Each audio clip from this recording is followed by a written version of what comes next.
અડધી રાતનો સમય હતો જ્યારે દુનિયા ઊંઘી રહી હતી ત્યારે પૂર્વી યુરોપની ધરતી પર બારૂદના એવા વિસ્ફોટ થયા જેણે ત્રીજા વિશ્વયુદ્ધના આરે ઉભેલા વિશ્વના નકશાને હચમચાવી નાખ્યો। એક તરફ રશિયાની બેલિસ્ટિક મિસાઇલોએ યુક્રેનની રાજધાની કીવ પર હુમલો કર્યો તો બીજી તરફ યુક્રેને અત્યાર સુધીનો સૌથી મોટો વળતો હુમલો કરતા રશિયા પર એક સાથે 822 ડ્રોનનું ઝુંડ દાગી દીધું। મોસ્કોના આકાશથી લઈને રશિયાની રેલવે લાઇનો અને ડેપો સુધી બધું જ ભડભડ કરીને સળગવા લાગ્યું। આ અંત નહોતો। યુક્રેનનો આ વિશાળ ડ્રોન હુમલો નેટો દેશ રોમાનિયાની હવાઈ હદમાં પણ પ્રવેશી ગયો, જ્યાં સ્પેનિશ ફાઇટર જેટ્સથી આકાશમાં મિસાઇલો દાગીને રશિયાએ યુક્રેનિયન ડ્રોનને નષ્ટ કરવા પડ્યા। 24 ફેબ્રુઆરી 2022ના રોજ શરૂ થયેલું આ યુદ્ધ હવે તેના સૌથી ઘાતક અને વિનાશક દોરમાં પહોંચી ગયું છે।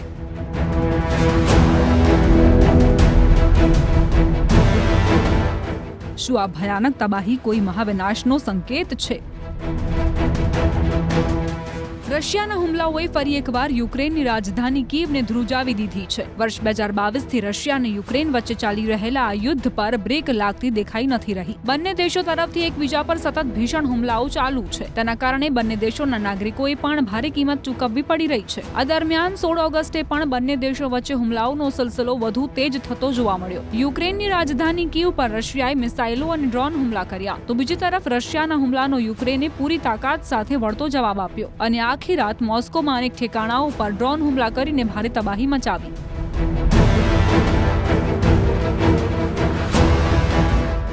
16 ઓગસ્ટ 2026ની રાત ઇતિહાસના પાનામાં ડ્રોન યુદ્ધની સૌથી ભયાનક તારીખ તરીકે નોંધાઈ ગઈ। યુક્રેનિયન સશસ્ત્ર દળોએ રશિયાના વ્યૂહાત્મક અને આર્થિક ઠેકાણાઓને અપંગ બનાવવા માટે 822 આત્મઘાતી ડ્રોન દાગ્યા। રશિયન સંરક્ષણ મંત્રાલય અનુસાર તેમાંના 600 ડ્રોન સીધા રશિયાની રાજધાની મોસ્કો તરફ આગળ વધી રહ્યા હતા। યુક્રેનના ડ્રોન સીધા રશિયાના રિટેલ દિગ્ગજ વાઇલ્ડ બેરીઝના વિશાળ લોજિસ્ટિક ડેપો સાથે અથડાયા, જેના કારણે અબજો ડોલરનો સામાન મિનિટોમાં જ બળીને ખાખ થઈ ગયો। રોસ્તોવ વિસ્તારમાં પણ 150થી વધુ ડ્રોને 3 નગરોને નિશાન બનાવ્યા, જેમાં રેલવે સ્ટેશન અને રહેણાંક વિસ્તારોને નુકસાન થયું અને જંગલોમાં ભીષણ આગ લાગી। નેટો વિસ્તારમાં પણ અફરાતફરી મચી ગઈ। યુદ્ધનો વ્યાપ તો ત્યારે વધ્યો જ્યારે હુમલો યુક્રેન અને રશિયાની સીમાથી આગળ નીકળી ગયો।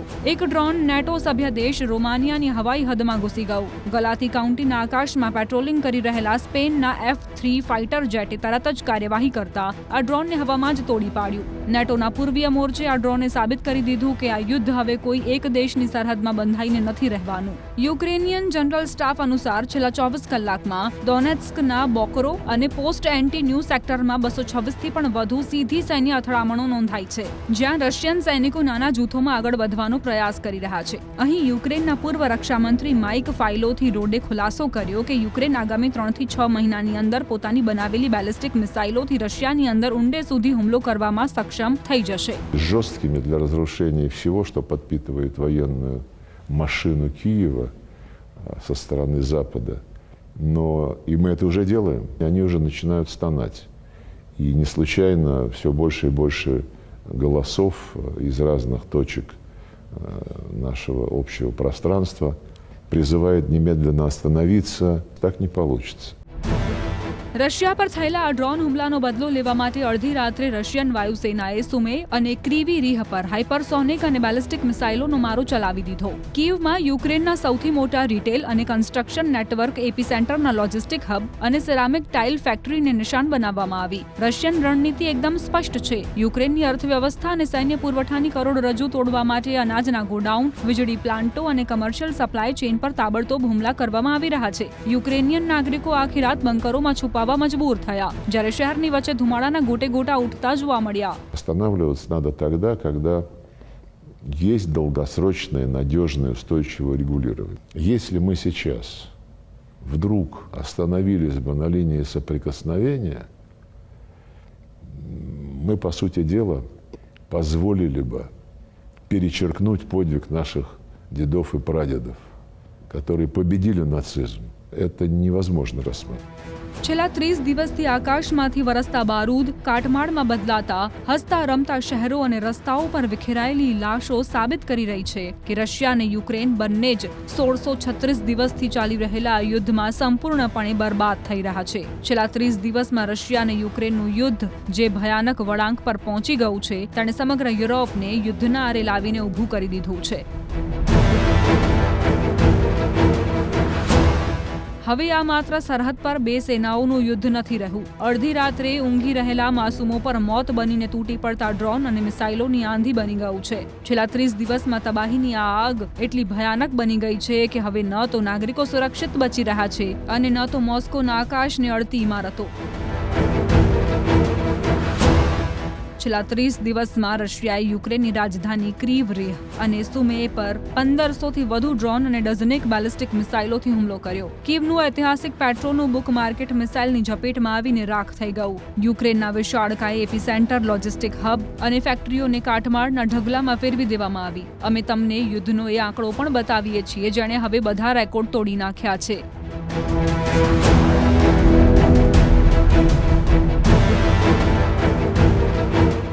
આ યુદ્ધનું સૌથી પીડાદાયક અને ભયાનક પાસું છે માનવીય નુકસાનનો એ આંકડો જે હોશ ઉડાવી દે છે. યુક્રેનિયન જનરલ સ્ટાફના તાજા અહેવાલ મુજબ 24 ફેબ્રુઆરી 2022થી અત્યાર સુધી રશિયાના 14,67,320થી વધુ સૈનિકો હતાહત થઈ ચૂક્યા છે. છેલ્લા 30 દિવસના આંકડા આ યુદ્ધના સૌથી લોહિયાળ દોરની કહાની કહે છે. રશિયન હથિયારોનો વિનાશ પણ રેકોર્ડ તોડી ચૂક્યો છે. 12,270 ટેન્ક, 25,151 બખ્તરબંધ વાહનો, 47,007 આર્ટિલરી સિસ્ટમ અને 4,63,400થી વધુ ડ્રોન નષ્ટ થયા છે. 1 ઓગસ્ટ દરમિયાન દરરોજ 1300થી 1500 સૈનિકો અગ્રિમ મોરચા પર હોમાઈ રહ્યા છે. મીડિયા અહેવાલો અને સ્વતંત્ર તપાસ અનુસાર અત્યાર સુધી 2,39,000થી વધુ રશિયન સૈનિકોના મૃત્યુની નામ સાથે પુષ્ટિ થઈ ચૂકી છે. આંતરરાષ્ટ્રીય થિંક ટેન્ક અનુસાર યુક્રેને પણ આ યુદ્ધમાં પોતાના લાખો સૈનિકો ગુમાવ્યા છે અથવા ગંભીર રીતે ઘાયલ થયા છે. બંને તરફથી લાખો જિંદગીઓ સમાપ્ત થઈ ચૂકી છે, પરંતુ શાંતિની કોઈ શક્યતા દૂર દૂર સુધી હાલમાં નથી દેખાઈ રહી. Мы, по сути дела, позволили бы перечеркнуть подвиг наших дедов и прадедов, которые победили нацизм. Это невозможно рассматривать. И речь идет не о том этапе, Евросоюз над ним издевается и просто его шантажирует.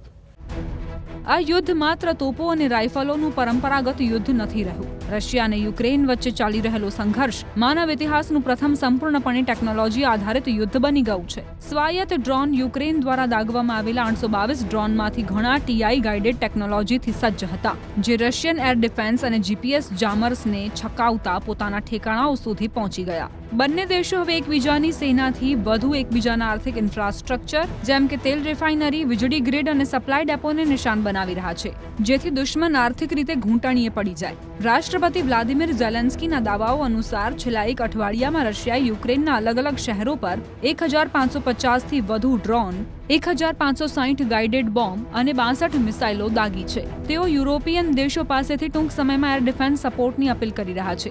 રાષ્ટ્રપતિ વ્લાદિમીર ઝેલેન્સ્કી ગૃહનગર નજીક સ્થિત આર્સેલર મિત્તલના વિશાળ સ્ટીલ પ્લાન્ટ પર પણ હુમલો કરવામાં આવ્યો, જેથી તેના પાવર જનરેશન અને બ્લાસ્ટ ફર્નેસ સિસ્ટમને નુકસાન થયું અને પ્લાન્ટનું કામ પણ રોકવું પડ્યું. રશિયાએ યુક્રેન પર મોટો હુમલો કર્યો છે. રાજધાની કીવ સહિત અનેક શહેરો પર બેલિસ્ટિક મિસાઇલોનો વરસાદ થયો. સાયરનથી આખું શહેર ગુંજી ઉઠ્યું. લોકો જીવ બચાવવા માટે મેટ્રો સ્ટેશનો અને બંકરોમાં છુપાવવા મજબૂર બન્યા.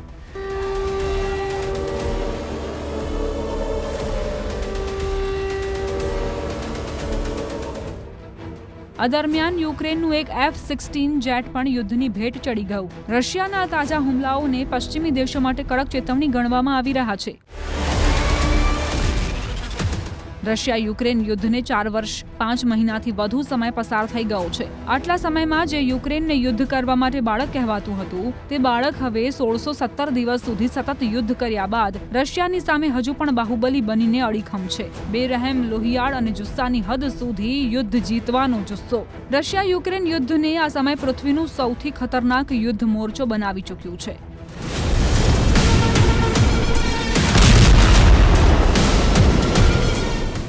ભલે રશિયાએ યુક્રેનની 20% જમીન પર કબજો કરી લીધો હોય, પરંતુ એ પણ સત્ય છે કે યુક્રેને યુદ્ધમાં નબળું પડવાના બદલે હવે જોરદાર યુદ્ધ કરવાનું શીખી લીધું છે.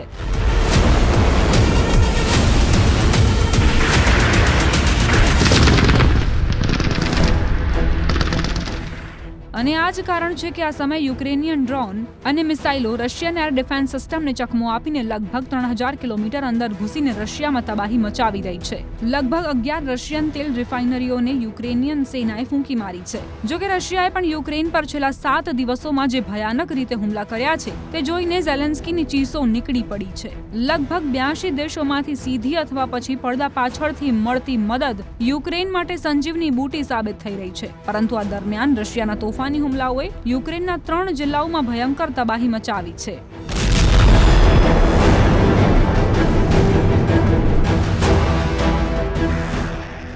રશિયા યુક્રેન યુદ્ધ અત્યાર સુધીના સૌથી ભયાનક અને લોહિયાળ તબક્કામાં પ્રવેશી ચૂક્યું છે.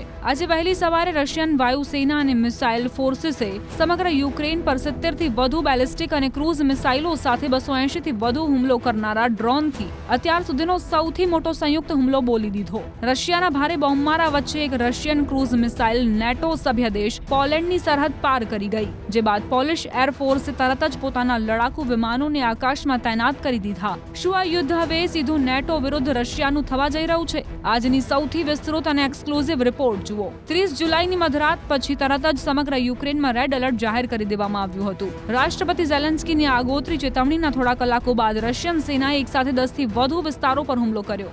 સૌથી દર્દનાક હુમલો રાષ્ટ્રપતિ ઝેલેન્સ્કીના વતન ક્રીવી પાસે થયો. અહીં રશિયાની એક ઇસ્કંદર બેલિસ્ટિક મિસાઇલે એક સામાન્ય નાગરિકના મકાનને સીધું નિશાન બનાવ્યું. આમાં એક જ પરિવારના બાળકો સહિત 6 લોકોના મોત થયા. પશ્ચિમી શહેર પર છોડવામાં આવેલી ક્રૂઝ મિસાઇલોથી 20 થી વધુ રહેણાંક ઇમારતો, શાળાઓ અને બાળકોની હોસ્પિટલને નુકસાન થયું, જ્યાં ડઝન બંધ નાગરિકો ઘાયલ છે. રાજધાની કીવમાં બેલિસ્ટિક મિસાઇલના ટુકડા પડવાથી ભારે નુકસાન થયું. હજારો પરિવારોએ પોતાનો જીવ બચાવવા માટે અંડરગ્રાઉન્ડ મેટ્રો સ્ટેશનોને શેલ્ટર બનાવીને આખી રાત ભયના સાયામાં વિતાવી. પરંતુ 13 ઓગસ્ટનો આ હુમલો માત્ર યુક્રેન સુધી સીમિત નથી રહ્યો. યુક્રેનના વિદેશ મંત્રાલય અનુસાર હુમલા દરમિયાન એક રશિયન KH-101 ક્રૂઝ મિસાઇલ નેટો સભ્ય દેશ પોલેન્ડના હવાઈ ક્ષેત્રમાં પ્રવેશી ગઈ. મિસાઇલ રડાર પર દેખાતા જ પોલિશ એરફોર્સે F-16 ફાઇટર જેટને તરત જ સ્ક્રેમ્બલ કર્યું. પોલેન્ડના સ્થાનિક વિસ્તારમાં શંકાસ્પદ વસ્તુ પડ્યા બાદ પોલિશ વડાપ્રધાન ડોનાલ્ડ ટસ્કે પોતે સુરક્ષા સ્થિતિનો તાગ મેળવવા માટે અસરગ્રસ્ત વિસ્તારની મુલાકાત લીધી. પશ્ચિમી વિશ્લેષકોનું માનવું છે કે રશિયા નેટોની એર ડિફેન્સ સતર્કતાને ચકાસવા માટે આવી ઉશ્કેરણીજનક કાર્યવાહી કરી રહ્યું છે.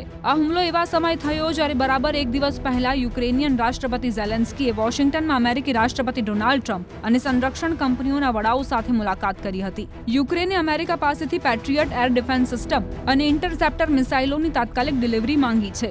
યુક્રેનિયન વાયુસેનાએ આજે 260 થી વધુ ડ્રોનને તો હવામાં જ તોડી પાડ્યા. પરંતુ એન્ટી બેલિસ્ટિક મિસાઇલોની ભારે અછતના કારણે રશિયાની ભારે બેલિસ્ટિક મિસાઇલો સીધી શહેરો પર કહેર બનીને તૂટી પડી. ઝેલેન્સ્કીએ સ્પષ્ટ કહ્યું કે માત્ર વાયદાઓથી નાગરિકોને બચાવી નથી શકાતા. પશ્ચિમે તાત્કાલિક એર ડિફેન્સ હથિયારો મોકલવા પડશે. વળી બીજી તરફ યુક્રેને પણ વળતો હુમલો કરતા રશિયાના પિંજોર સ્થિત વ્યૂહાત્મક વેરહાઉસ પર ડ્રોન હુમલો કરીને ભીષણ આગ લગાવી દીધી. અહીં પુતિન કોઈ પણ પ્રકારના કૂટનીતિક દબાણ અથવા યુદ્ધ વિરામના મૂડમાં બિલકુલ દેખાઈ નથી રહ્યા.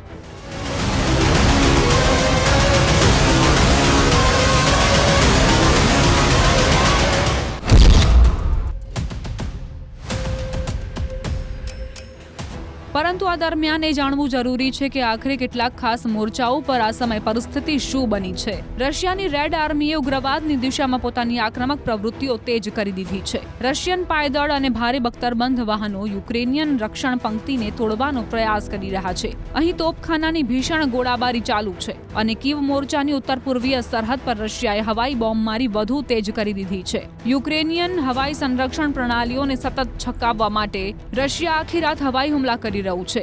નદીના કિનારે અને સમગ્ર એશિયાના અગ્રિમ વિસ્તારોમાં બંને સેનાઓ વચ્ચે મિસાઇલ અને લાંબા અંતરની આર્ટિલરીથી એકબીજાના ઇંધણ ડેપો અને લોજિસ્ટિક માર્ગો પર હુમલા સતત ચાલુ છે. છેલ્લા 24 થી 48 કલાકમાં બંને પક્ષો તરફથી એડવાન્સ હથિયારોનો જોરદાર ઉપયોગ થયો છે. રશિયા તરફથી યુક્રેન પર થયેલા હુમલાઓના લેટેસ્ટ સમાચાર પણ જાણી લો. રશિયાએ યુક્રેનના મહત્વપૂર્ણ સૈન્ય કમાન્ડ સેન્ટરો, એરબેઝ અને ઇન્ફ્રાસ્ટ્રક્ચર પર ઇસ્કંદર M અને હાઇપરસોનિક કિન્ઝાલ મિસાઇલોથી ચોક્કસ હુમલા કર્યા છે. રાત્રિના સમયે રશિયાએ ડઝનેક ડ્રોનથી કીવ, ઓડેચા અને ખાર્કિવના ઉર્જા અને લોજિસ્ટિક્સ નેટવર્કને નિશાન બનાવ્યા. તેમાં શાહિદ 136 અને ગેરાન 2 ડ્રોનનો જોરદાર ઉપયોગ થયો. રશિયન સુખોઈ Su-34 લડાકુ વિમાનોએ અગ્રિમ મોરચાઓ પર ભારે ગ્લાઇડ બોમ્બ ફેંક્યા, જે અનેક કિલોમીટર દૂરથી સચોટ નિશાન સાધે છે. હાઈબાર્સ અને ગાઇડેડ રોકેટથી યુક્રેને જોરદાર વળતો હુમલો કર્યો. યુક્રેનિયન સેનાએ અમેરિકન હાઈમાસ્ટ સિસ્ટમનો ઉપયોગ કરીને રશિયાના અગ્રિમ દારૂગોળા ડેપો અને કમાન્ડ પોસ્ટ પર રોકેટ દાગ્યા. આ ઉપરાંત યુક્રેનિયન સેનાએ લોંગ રેન્જ સ્ટ્રાઇક ડ્રોનનો ઉપયોગ કર્યો. નવા જનરલી કમાન્ડ સંભાળતા જ રશિયાના સરહદી વિસ્તારોમાં રિફાઇન્ડ અને તેલ ડેપોને નિશાન બનાવવા માટે સ્વદેશી લાંબા અંતરના ડ્રોનનો ઉપયોગ કર્યો. રશિયાનો દાવો છે કે તેની એટ્રિશન વોરફેર એટલે કે થકવી નાખનારી યુદ્ધ વ્યૂહરચના કામ કરી રહી છે. રશિયન સંરક્ષણ મંત્રાલયનું કહેવું છે કે તેઓ યુક્રેનના લોજિસ્ટિક કેન્દ્રો, એનર્જી ગ્રીડ અને દારૂગોળાના ડેપોને ચોક્કસ મિસાઇલોથી સતત નષ્ટ કરી રહ્યા છે. તાજેતરના હુમલાઓમાં કીવ અને ઓડેસાની નજીક આવેલા તે કેન્દ્રોને નિશાન બનાવવામાં આવ્યા, જ્યાં પશ્ચિમી દેશોના હથિયારો રાખવામાં આવી રહ્યા છે.